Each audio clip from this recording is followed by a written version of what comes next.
ఓం నమో నారాయణాయ శ్రీమతే రామానుజాయ నమః. శ్రీమన్నారాయణ చరణౌ శరణం ప్రపద్యే. అస్మద్గురుభ్యో నమః. అందరికీ నమస్కారం అండి. పరమ పవిత్రమైన ఈ పాల్గొన మాసంలో మనకు ఎన్నో విశేషాలు ఉన్నాయి.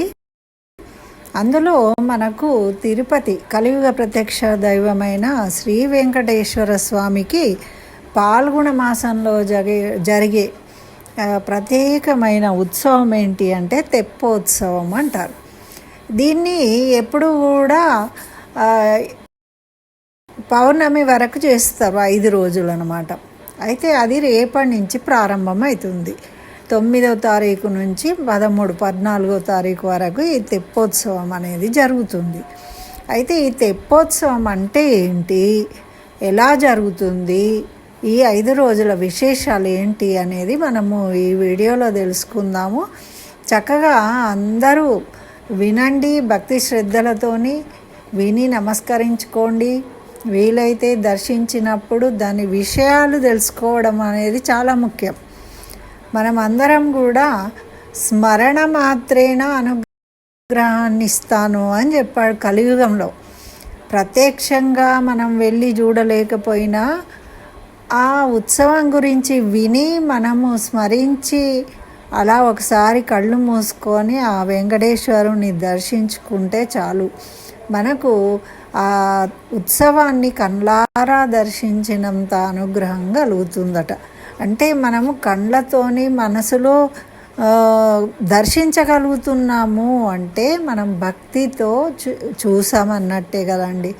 మనం నిజంగా ప్రత్యక్షంగా వెళ్ళినా కూడా ఆ రష్లో కనబడక అటు ఇటు అటు అనేసరికి అక్కడ జరిగిపోతుంది. అయ్యో నేను మిస్ అయిపోయానే, చూడలేకపోయానే అనే పరిస్థితి ఏర్పడుతుంది. కాబట్టి మనము విని మనసులో దర్శించి తరిద్దాం. అయితే ఈ తెప్పోత్సవం అంటే అక్కడ స్వామి పుష్కరిణి అని ఉంటుంది. మనకు తెలుసు, చాలామంది వెళ్ళని వాళ్ళే ఉండరండి తిరుపతికి. అసలు మన వాళ్ళే కాదు, ముస్లిమ్స్, క్రిస్టియన్స్, ఎవరెవరో, ఇక ఫారినర్స్ అయితే చెప్పనే అవసరం లేదు. వాళ్ళు ఎవ్వరు వచ్చినా కూడా ప్రతి వాళ్ళు కూడా ఆ తిరుమల కొండకు వెళ్తారు, తిరుపతిలో వెంకటేశ్వర స్వామిని దర్శించుకుంటారు. అటువంటి దివ్యమైన విగ్రహము ఆ వెంకటేశ్వరుడు. అయితే తెప్పోత్సవం అంటే ఏంటి అంటే అక్కడ పుష్కరిణి ఉంటుంది కదా, ఆ పుష్కరిణిలో ఈ స్వామిని తెప్ప అంటే పడవ అన్నమాట. ఆ పడవను అలంకరించి చక్కగా చాలా శోభాయమానంగా ఉంటుందండి. ఆ పడవ కూడా రంగురంగుల దివ్యమైన లైటింగ్ అరేంజ్మెంట్ ఉంటుంది. చక్కగా ఫ్లవర్స్తోని అలంకరిస్తారు దాన్ని.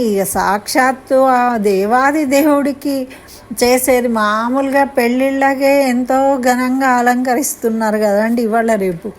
ఇక పెరుమాళ్ళకి ఎట్లా ఉంటుంది మనకు, అందులో ఇంకా తిరుపతి అంటే విశేషంగా ఉంటుంది. అక్కడ దొరకని పువ్వు ఉండదు అసలు. ఎక్కడి నుంచి తెస్తారో ఏమో ఆ పూలైతే కోట్ల రూపాయలు. అసలు ఈ పువ్వులతో అలంకరించే విధానానికి కూడా ఒక కథ ఉందండి. అది కూడా మనం ఒక వీడియో చేస్తాను మీకోసం తప్పకుండా. అయితే ఇప్పుడు ఆ విధంగా తెప్పోత్సవం జరుగుతుంది.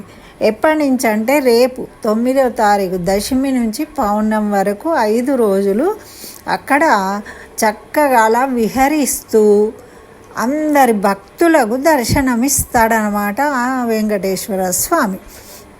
అయితే ఆ వెంకటేశ్వర స్వామి ఆ పుష్కరిణిలో రోజు సాయంత్రం పూట తెప్పోత్సవం జరుగుతుంది. మరి ఇది జరిగే విధానం 5 రోజులు అని తెలుసు. ఏ రోజు ఏ పెరుమాళ్ళు అక్కడ విహరిస్తారు అంటే మనం కూడా బోటింగ్కి వెళ్తుంటాం కదా అప్పుడప్పుడు, అలా స్వామికి కూడా బోటింగ్ చేయాలనిపిస్తుంది అనమాట. అందుకని అలా వచ్చి మనందరికీ దర్శనం ఇచ్చి వెళ్తాడు. అయితే మరి ఈ 5 రోజులు కదండి. ఇక్కడ మొదటి రోజు అక్కడ ఎవరు అంటే సీతారామ లక్ష్మణులు అదేంటండి వెంకటేశ్వర స్వామి గుడి కదా, మీరు సీతారామ లక్ష్మణులు అంటున్నారు అంటారు కదా. ఇంతకుముందు నేను మీకు తిరుమలలో విశేషాలు అని గర్భగుడిలో ఏమేమి ఉంటాయి, అసలు మనం వెంకన్నను చూడడానికే మనకు టైం ఇయ్యరు, వాళ్ళు తోసేస్తుంటారు. ఇంకా లోపల ఉన్న ఏముంటాయో మనకేం తెలుసండి. కాబట్టి దాని గురించి దాని మహత్యాన్ని తెలిపే పుస్తకంలో చదివి నేను మీకు షేర్ చేసినాను. వీలైతే ఒకసారి ప్లేలిస్టులు ఉంది, చూసుకోండి. అయితే అక్కడ రామానుజాచార్యులు రామాయణాన్ని విన్నారండి ప్రవచనంగా. వారి యొక్క గురువు గారు మేనమామ గారు చెప్పిండ్రనమాట. వారి ద్వారా వీరు రామాయణం విన్నారు అక్కడ. అలా రామాయణాన్ని వింటూ ఉన్నప్పుడు ఒక వైష్ణవ భక్తుడు ఏం చేసిండు అంటే, ఇక్కడ మీరు రామాయణం విన్నందుకు గుర్తుగా మనకు సీతారామ లక్ష్మణుడు లేకుండా సీతారాములు ఉండరండి. ఎక్కడ చూసినా కానీ తప్పకుండా లక్ష్మణస్వామి ఉంటాడు వెంట. ఎందుకంటే అంత భక్తి, అసలు అతనికి వేరేది లేదు కదా. లక్ష్మణస్వామి అంటే శేషశాయి ఎక్కడి పోయినా ఉంటాడు వెనుక. కాబట్టి ఆ లక్ష్మణస్వామితో సహా 3 విగ్రహాలను తెచ్చి రామానుజాచార్యులకు అందించారట. అప్పుడు వారు వాటిని అక్కడనే పెట్టారనమాట, వీటికి కూడా పూజించాలి అని. మరి భక్తితో ఆ విధంగా గర్భగుడిలో వేంచేసి ఉన్న సీతారామ లక్ష్మణ విగ్రహాలు ఈ మొదటి రోజు, అంటే ఆ త్రేతాయుగం కదండి, యుగాల ప్రకారం ఫస్ట్ త్రేతాయుగం వస్తుంది కదా.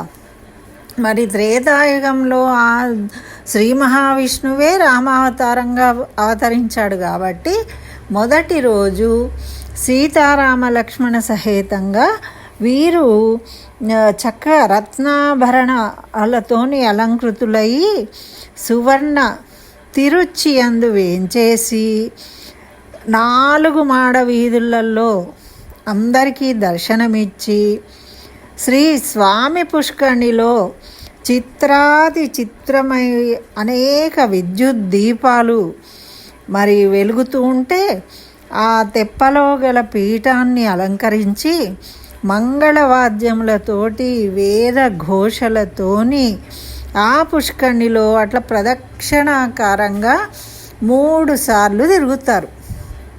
అలా తిరిగిన తర్వాత వారికి హారతి కైంకర్యం జరుగుతుంది. హారతి కైంకర్యం అయిన తర్వాత ఈ కోదండరామస్వామి వారిని మళ్ళీ శ్రీవారి సన్నిధికి తీసుకువెళ్తారు. ఇది మొదటి రోజు ఉత్సవం అన్నమాట. మరి రెండవ రోజు ఏం జరుగుతుంది అంటే, రెండవ రోజు అక్కడ రుక్మిణీ కృష్ణుడు. మరి రుక్మిణీ కృష్ణులు ఎక్కడి నుంచి వచ్చారు అంటే, ఇక్కడ మనకు కలియుగ ప్రత్యక్ష దైవమైన వెంకటేశ్వరుడు ఎవరు అంటే, ఆనాడు కలియుగంలో కృష్ణుడిగా అవతరించి తను కలియుగంలో అయిపోయినాక కృష్ణుడు అవతారం చాలించాడు కదా. చాలించిన విష్ణుమూర్తే మళ్ళీ కలియుగంలో వెంకటేశ్వరుడిగా మనకు అచ్చమూర్తిగా దర్శనమిస్తున్నాడు అని తెలియడం కోసమే అక్కడ కృష్ణ పరమాత్మ, మరి కృష్ణుడు ఉన్నప్పుడు రుక్మిణీదేవి కూడా ఉంటుంది కాబట్టి ఆ కృష్ణుడు రుక్మిణి ఇద్దరు విగ్రహాలు ఉంటాయండి. మరి ఈ గోకులాష్టమి ఉత్సవాలు కూడా అక్కడ జరుపుతారు. అలాంటప్పుడు ఈ విగ్రహాలకు పూజలు జరుగుతూ ఉంటాయి. నిత్యం పూజలు జరుగుతాయి, కాకపోతే మనం అందరం దర్శించుకోలేమన్నమాట, అవి అంతరాళంలో ఉంటాయి. అయితే ఇప్పుడు ఈ తెప్పోత్సవంలో రెండవ రోజు వీళ్ళు ఈ రుక్మిణి కృష్ణులను తీసుకువెళ్తారన్నమాట. మరి ద్వాపర యుగంలో అలంకారం ఏ విధంగా ఉందో, ఆ కృష్ణుడు రుక్మిణీదేవి ఏ విధంగా అలంకరించుకునేవారో, మరి ఆ గీతోపదేశం చేసిన కృష్ణస్వామి, ఆ రుక్మిణి అమ్మవారు రత్నాభరణాలు తోని అలంకరించబడి రెండవ రోజు ఈ తిరుచి అందు, అంటే తిరుచి అంటే ఏం లేదండి, పుష్కరిణి అని అర్థం. మరి తిరుచి అందు వేయించేసి అదేవిధంగా 4 మాడ వీధులు ఉంటాయి కదా ఆ గుడి చుట్టూ, అక్కడ తిరిగిన తర్వాత ఈ పుష్కరిణిలో రమణీయమైన తెప్పయందు ఏం చేస్తారట, వెంటనే అక్కడికి వస్తూ ఉండగానే మరి సామాన్యులకే ఎంతో గొప్పగా ఆహ్వానిస్తూ ఉంటారు కొంచెం గొప్పవాళ్ళు అంటే. మరి దేవాది దేవుడు కదండి, ఆయనకి ఇంకెంతగా ఉంటుంది. అక్కడ వేద ఘోషలు మంగళ వాయిద్యాలతోని వీళ్ళు ఆ తెప్పలో వేసిన సింహాసనాన్ని అధిష్ఠించి అక్కడ ప్రదక్షిణాకారంగా సంచరిస్తారనమాట. అలా 3 సార్లు తిరుగుతారు వీళ్ళు కూడా. తిరిగిన తర్వాత హారతి కైంకర్యం అవుతుంది. తర్వాత మళ్ళీ వీళ్ళను కూడా శ్రీవారి సన్నిధానంలోకి తీసుకువెళ్తారు. ఇది 2వ రోజు జరుగుతుందండి. 3వ రోజేమో కలియుగ ప్రత్యక్ష దైవము మానవులకు కామితార్థ ప్రదానం చేసే ఆ అర్చామూర్తి ఎవరు, శ్రీ వెంకటేశ్వర స్వామిని 3వ రోజు సాయంకాలం నాడు ఆ తిరుచిలో శ్రీ భూదేవితో సహా వేంచేసి ఆ మాడ వీధుల్లో చతుర్వీధులలో తిరిగి ఆ పుష్కరిణి అందు చక్కగా, అంటే రోజొక అలంకారం ఉంటుందండి. ఆ తెప్పకు కూడా రోజు ఒకటే రకం ఒకసారి చేసి వదిలిపెట్టరు, రోజు ఒక రకంగా అలంకరిస్తూ ఉంటారనమాట. అంటే ఏ కాలంలో ఆ యుగంలో ఎలా ఉండేదో ఆ విధంగా అలంకరిస్తారు. ఇక్కడ ఇలా అలంకరించిన దాంట్లో వీళ్ళు కూడా ఈ వెంకటేశ్వర స్వామి, శ్రీదేవి, భూదేవితో సహా ఆ తెప్పలో సింహాసనం మీద కూర్చొని చక్కగా 3 పర్యాయాలు సంచారం చేసి అప్పుడు హారతి అయిన తర్వాత శ్రీవారి సన్నిధికి వేంచేస్తారు. ఇట్లనే ఇక్కడ మలయప్ప స్వామి అని ఉంటాడు. ఈ మలయప్ప స్వామి ఎవరు అంటే ఇది కూడా మనము వీడియో చేసుకున్నాం, షార్ట్స్లో పెట్టానండి. చక్కగా మీరు చూడండి, వీలైతే ఒకసారి చూస్తే మీకు ఐడియా వస్తుంది. అయితే ఈ మలయప్ప స్వామి శ్రీ భూదేవులతోని, అంటే అర్చామూర్తిగా బయట ఊరేగింపులకు అన్నిటికీ వెళ్ళే మూర్తి వేరే ఉంటుంది. శ్రీ వెంకటేశ్వర స్వామి ఏమో మూర్తి, మూలమూర్తి గర్భగుడిలో ఉండేది వేరే, మనం దర్శించుకుంటాం. కానీ ఉత్సవమూర్తులు ఉంటాయి అక్కడ. భోగ శ్రీనివాసమూర్తి అని ఉంటుంది ఒకటి, మరి మలయప్ప స్వామి అని ఒకటి ఉంటుంది. అయితే ఈ మలయప్ప స్వామి ఏం చేస్తాడు అంటే, ఎప్పుడైనా బయట ఊరేగింపులన్నిటికీ మలయప్ప స్వామి వెళ్తాడు, శ్రీదేవి భూదేవితో సహా. అలాంటి మలయప్ప స్వామిని శ్రీదేవి భూదేవితో 4వ రోజు తిరువీధులలో తిప్పి మళ్ళీ ఆ తెప్పలో ఎంచేపు చేస్తారు. వీళ్ళు ఏం చేస్తారు అంటే 5 పర్యాయాలు తిరుగుతారు. అన్నీ ఇప్పటి వరకు 3 ప్రదక్షిణాలే కదా పడవలో. ఈరోజు ఈ సాయంత్రం జరిగే దాంట్లో 5 పర్యాయాలు తిరుగుతారు అనమాట. అంటే 4వ రోజు 5 ప్రదక్షిణాలు చేస్తారు వాళ్ళు మలయప్ప స్వామి. అట్లానే 5వ రోజు మరి భోగ శ్రీనివాసమూర్తి ఉంటాడు, ఆయనకు అభిషేకం చేస్తారు.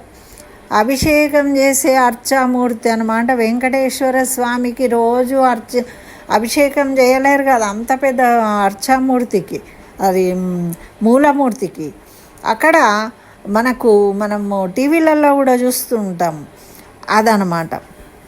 అయితే ఈ మూర్తికి అదేవిధంగా శ్రీదేవి భూదేవి సహితుడయి మళ్ళీ తిరువీధులలో తిరుగుతూ ఆ పుష్కరిణికి చేరుకుంటాడు. ఆ తెప్ప మీద ఆసీనులై చక్కగా పుష్కరిణి యందు అన్ని మర్యాదలు, మంగళవాద్యాలు, వేద ఘోషల మధ్యన సంచరిస్తారు వీళ్ళు. అయితే వీళ్ళు సంచారం చేసేది వేలాది యాత్రిక భక్తజనులు పుత్రమిత్ర కళత్రాది పరివారాలతో పుష్కరిణికి 4 వైపులా ఉండి చూస్తూ ఉంటారు కదా వీళ్ళందరూ. కాబట్టి ఇంకా లాస్ట్ రోజు కాబట్టి 7 సార్లు 7 ప్రదక్షిణాలు చేస్తారట అండి ఆ లాస్ట్ రోజు. అట్లా 7 సార్లు చేసిన తర్వాత ఏం చేస్తారు అంటే అయిపోయిన తర్వాత ఆనంద సంభాషణలు చేయడానికి అక్కడ బంగారు వాకిలి దగ్గరికి వెళ్ళిన తర్వాత రోజు కూడానండి అన్ని కైంకర్యాలు అయిన తర్వాత ఏం చేస్తారు అంటే అక్కడ ఒక మీటింగ్ అంటే సభ ఏర్పాటు చేస్తారు, ఆస్థానము ఏర్పాటు చేస్తారనమాట. ఆస్థానం ఏర్పాటు చేస్తే అక్కడ ఈ మూర్తికి నివేదిస్తారు ఏమేం జరిగినాయి, ఆ రోజు ఏమేం చేసిండ్రో అవన్నీ చెప్పాలి, నివేదించాలి పెరుమాళ్ళకు. ఈరోజు మేము ఇవన్నీ చేసినాము స్వామి అని. ఎప్పుడైనా మనము మామూలుగా ప్రోటోకాల్ ఏదైనా మనము భగవంతుడి నుండి నేర్చుకునేనండి. ఒక ప్రోగ్రాం జరిగితే మనం కూడా అందులో ఏమేం చేస్తున్నామో చెప్తాం కదా. అట్లాగే పెరుమాళ్ళకు నివేదిస్తారు వీళ్ళు ఏమేం కైంకర్యాలు జరుగుతూ ఉన్నాయి, దేనికి ఎంత ఆదాయం వచ్చింది, ఎంత ఖర్చు అయింది, అన్ని లెక్కలు పత్రాలు అన్నీ అప్పగిస్తారనమాట. ఆ వెండి వాకిలి బంగారు వాకిలి నుంచి లోపలికి వెళ్ళే ముందు అక్కడ ఆసీనులై ఉంటే అప్పుడు వీళ్ళు ఇవన్నీ నివేదిస్తారు. నివేదించిన తర్వాత అవన్నీ విన్న తర్వాత ఆ భోగ శ్రీనివాసమూర్తిని లోపలికి వేంచేపు చేస్తారనమాట. ఈ విధంగా 5 రోజులు బ్రహ్మాండంగా తెప్పోత్సవం అనేది జరుగుతుంది అక్కడ. అట్లా అక్కడ చూసిన వారు అదృష్టవంతులు, ఇప్పుడు విన్నవారు కూడా అదృష్టవంతులే. మనము వాళ్ళని విని వాళ్ళ గురించి తలుచుకుని కళ్ళల్లో మనం కనుక దర్శించాము అంటే మనంత పుణ్యాత్ములు ఎవరు ఉండరు.